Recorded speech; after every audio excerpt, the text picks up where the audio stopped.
اعوذ باللہ من الشیطان الرجیم بسم اللہ الرحمن الرحیم السلام علیکم. ویلکم ٹو مائی چینل خوفناک نائٹ.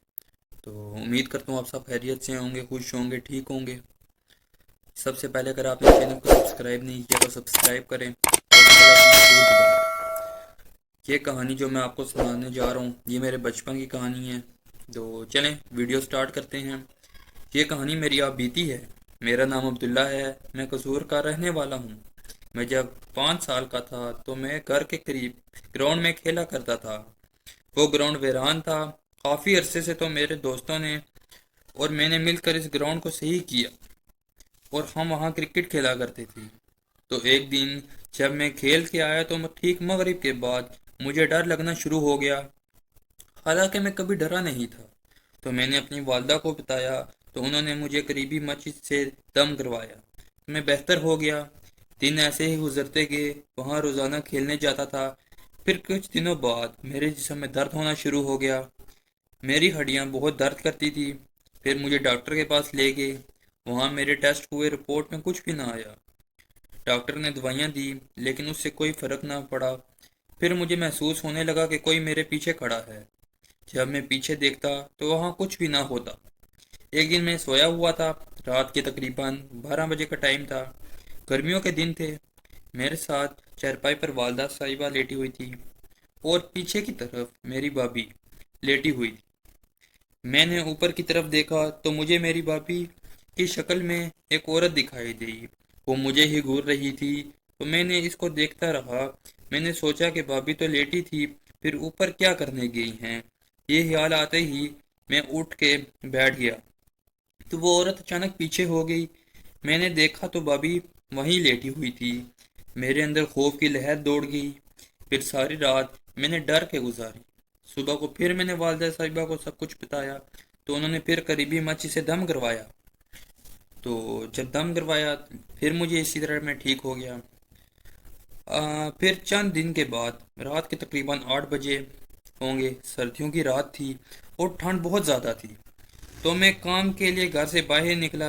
ابھی چند قدم ہی بمشکل چلے تھے کہ پیچھے مجھے کسی کے چلنے کی آواز آئی. میں نے پیچھے دیکھا تو وہاں کوئی بھی نہ تھا. پھر تھوڑا سا چلا تو پھر بھاری قدموں کی آواز. قدموں کی آواز ایسی تھی کہ کوئی بہت بھاری چیز زمین پر گری ہو.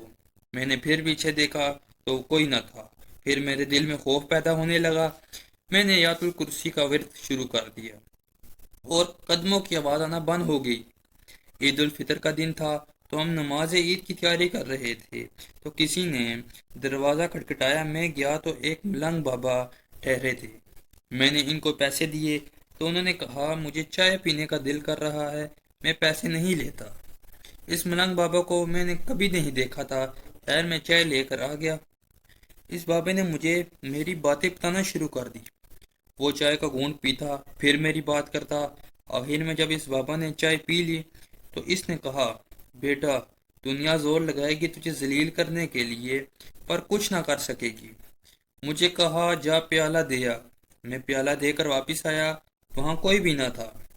میں نے گلی میں بھی دیکھا کوئی نظر نہ آیا. وہاں اس کی باتوں کی مجھے اس وقت سمجھ نہیں لگی لیکن کچھ دن بعد ہی میں نے دیکھا کہ جو میرے خلاف بات کرتا اس کا نقصان ہو جاتا. ایک دن میرے بہت ہی قریبی دوست نے میرے دل دکھایا تو اگلے دن وہ بیمار ہو گیا اور کافی دنوں تک بیمار رہا. میرے جسم میں درد رہتا تھا. میری ہڈیاں درد کرتی تھی. میں نے کسی کو نہ بتایا. میری حالت قابل رحم ہو گئی تھی اور میں دن میں ہر 3 گھنٹے بعد کھانا کھاتا تھا اور 3 روٹیاں کھانے کے بعد بھی بھوک نہیں مٹتی تھی. میں بہت موٹا ہو گیا تھا. مجھ سے چلنا بھی محال تھا کیونکہ ہڈیاں کمزور ہو گئی تھی. میں بہت روتا تھا اور دعا کرتا تھا کہ میرے پیارے اللہ کے سبب بنا دے کوئی. میں کرکٹ کھیلتا تھا. میں نے اپنے اسکول کو بہت میچ جتوائے تھے. میں فاسٹ بالر تھا اور میری حالت اتنی خراب تھی کہ بیٹ تک نہیں جا سکتا تھا اور میں جب بھی بال کرواتا تو بالکل نارمل سپیڈ سے بال جاتی. میں بہت پریشان تھا کہ یہ کیا بن گیا ہوں میں. ہمارا جو پرانا گھر تھا وہاں پر جن رہتے تھے. مجھے اپنے گھر میں کبھی بھی کچھ محسوس نہ ہوا لیکن جو ہمارے گھر کی چھت تھی وہاں مجھے بہت ڈر لگتا تھا.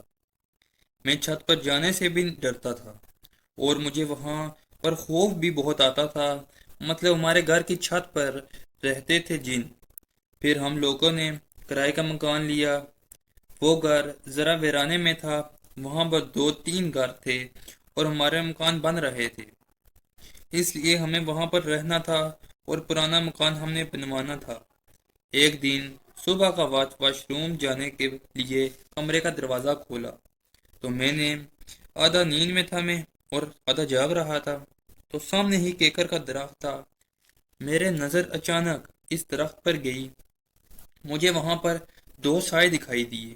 ایک چھوٹا سایہ آگے آگے بھاگ رہا تھا اور دوسرا جو بڑا سایہ تھا وہ اس کے پیچھے پیچھے بھاگ رہا تھا۔ اس کی نظر جیسے ہی مجھ پر پڑی، وہ چھوٹا سایہ بھاگتا ہوا آیا اور واپس کیکر کے درخت کے پاس آیا اور چھپ گیا اور میری آنکھوں سے بھی اوجھل ہو گیا۔ اور جب بڑا سایہ بھی اس کے پیچھے تھا، وہ بھی درخت کے پاس آ کے غائب ہو گیا۔ میں اپنے ابو کے ساتھ والی چرپائی پر بھی نہیں سو سکتا تھا۔ سردیوں کے دن تھے اور گھر پر مہمان آئے تھے، تو مجھے ابو کے روم میں سونا پڑا۔ رات تقریباً 12 بجے کا ٹائم ہوگا جب مجھے اچانک سے ایک ہاتھ دکھائی دیا۔ اس ہاتھ کے اوپر کھال نہیں تھی۔ میری اچانک سے پھر آنکھ کھلی اور میں خوف کی وجہ سے ساری رات نہ سو سکا تھا۔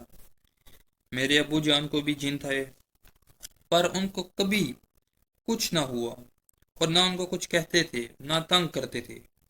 آپ لوگوں کو ایک بات بتاتا ہوں، چلو کہ ہمارے گھر میں ایک چرپائی تھی سرخ رنگ کی، اس پر کوئی بھی نہیں سو سکتا تھا۔ ایک دن میں سو گیا، اس پر آدھی رات کا ٹائم ہوگا، کسی نے میرے پاؤں کو چھوا، میری آنکھ کھل گئی، دیکھا کچھ بھی نہ تھا، میں پھر سو گیا۔ پھر مجھے کسی بچے کے ہاتھ محسوس ہوئے، میری پھر آنکھ کھل گئی، دیکھا کوئی بھی نہیں تھا۔ ساری رات میں اسی طرح گزارتا رہا، جیسے ہی سوتا پھر کوئی پاؤں میں میرے ہاتھ ٹچ کرتا، پھر میری آنکھ کھل جاتی، میرے پاؤں کو چھوتا، پر مجھے کچھ بنا کوئی نظر نہ آتا۔ مجھے بچوں کے ہاتھ محسوس ہوتے، میں قرآن پاک کی تلاوت کر سکتا تھا، میں نے کی، اور قرآن پاک کی تلاوت شروع کرتے ہی میری آنکھ لگی اور بے چینی ختم ہو گئی اور میں سو گیا۔ کئی بار سوچا کہ خودکشی کر لوں، پر میں خود پر کنٹرول کیے رکھا۔ میرے 12 کلاس کے پیپر تھے، بورڈ کے، میری حالت بہت خراب تھی، میرا جسم درد کرتا اور ہاتھ کانپتے تھے، چلا بھی نہیں جاتا تھا۔ میرے اندر اتنی ہمت بھی نہ تھی کہ میں سینٹر تک چل کے جاؤں، بہت مشکل سے قدم اٹھا پاتا۔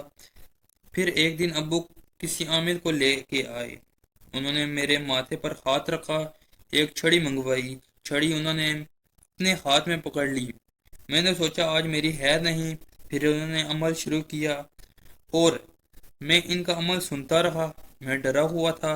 عمل ختم ہونے کے بعد انہوں نے کہا بیٹا کچھ محسوس ہوا؟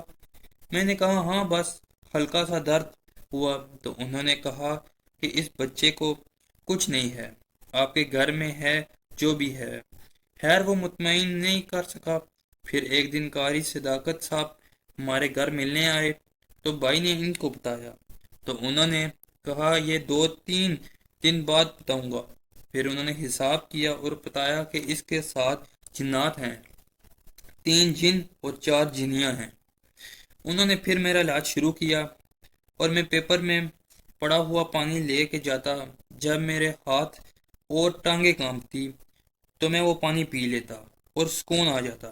اسی طرح میں نے بورڈ کے پیپرز دیے، پھر مجھے کچھ عمل بھی بتائے، وہ جب بھی کرتا تو عورتوں کی آوازیں آتی، وہ مجھے گالیاں دیتی۔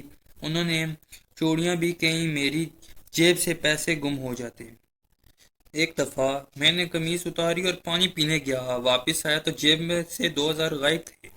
میں نے شور مچا دیا، سب گھر والے ڈھونڈنے لگے تو 500 روپے چھوٹے بھائی کو فریج کے پیچھے سے ملے۔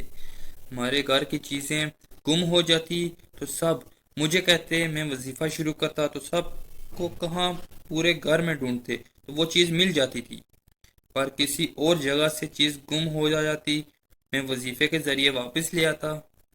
میں اپنا علاج کروا رہا تھا تو آگ کا بہت بڑا الاؤ جلایا گیا، مجھے اس کے قریب بٹھایا گیا۔ آگ کی تپش بہت زیادہ تھی، مجھ سے بیٹھا بھی نہیں جا رہا تھا۔ جیسے جیسے آگ کی تپش مجھ پر پڑتی سکون ملنے لگا۔ پھر ان جنات کو جلا دیا گیا۔ میں نے خود دیکھا ان کو جلتے ہوئے، وہ گالیاں دے رہے تھے اور بھیک مانگ رہے تھے۔ پھر جب وہ جل گئے تو مجھے ایسا لگا میرے جسم سے بوجھ اتر گیا ہے، پر میری ذہانت چلی گئی تھی، مجھے کچھ بھی یاد نہ تھا۔ میں نے پورا 1 سال یونیورسٹی نہ گیا۔ پھر میں نے دن رات محنت کی، جو جسمانی کمزوری تھی اس کو پورا کیا، ورزش کی اور وظائف کرتا رہا، اور آج اللہ پاک کا شکر ہے بالکل ٹھیک ہوں۔ ذہانت بھی واپس آ گئی ہے، پر آج بھی جہاں جگہ باری ہو وہاں میرے سر میں درد شروع ہو جاتی ہے۔ جب میرا علاج چل رہا تھا تو میرے تعویذ والا پانی پینے کے لیے الگ کپ تھا۔ ایک دن میرے چھوٹے بھائی نے اس میں پانی پی لیا تھا، تو رات کو اس کے پاس ایک چڑیل آئی۔ وہ بتاتا ہے کہ اس نے وہ سوٹ پہنا ہوا تھا جو چھوٹی بہن نے صدقہ دیا تھا۔ اس کے ہاتھ میں آٹے کی طرح کچھ تھا جو اوڑا ہوا تھا۔ اور تیری جرت کیسے ہوئی تو نے اس کپ میں پانی پیا؟ تو اس نے کہا میں تجھ سے ڈرتا نہیں ہوں اور میرا بھائی۔ اس کے بعد اس نے آیت الکرسی کا ورد شروع کر دیا تو وہ چیخیں مارتی ہوئی بھاگ گئی۔